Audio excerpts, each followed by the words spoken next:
Was geht ab, liebe Kolleginnen und Kollegen? Herzlich willkommen zu einem neuen Video bei mir auf Adi Totoro. Nice. Nice. Heute habe ich mal ein Thema am Start, das eigentlich ziemlich ungewöhnlich ist, würde ich auch mal sagen, aber wir legen auch mal direkt einfach los. Ich bin letztens am Fernsehen geguckt.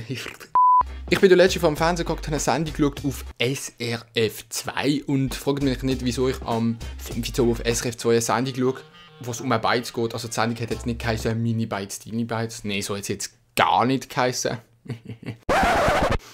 Und dann ist dort eine gewisse Szene gekommen.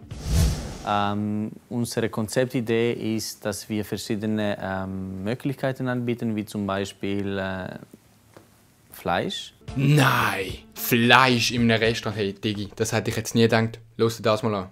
Grüezi wohl, wir sind hier in einem Schulladen und wir haben in unserem Schulladen ein sehr ausgefallenes Konzept.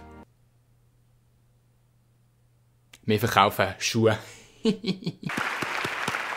the Oscar goes to...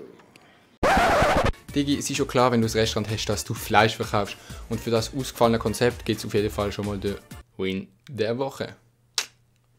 Im gleichen Beitrag hat es ein bisschen später nochmal eine Szene gegeben und die war nochmal ziemlich ähnlich gewesen. Also eigentlich hat die nichts mit der zu tun gehabt. Also ähnlich ist sie nicht wirklich gewesen, aber es ist auf jeden Fall auch lustig gewesen. Schauen wir die Szene doch auch gerade nochmal an.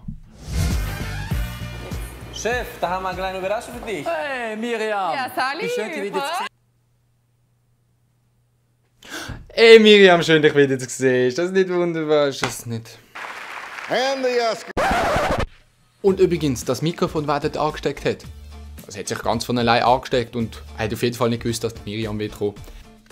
Dann hat es noch eine dritte und letzte Szene gegeben, in der...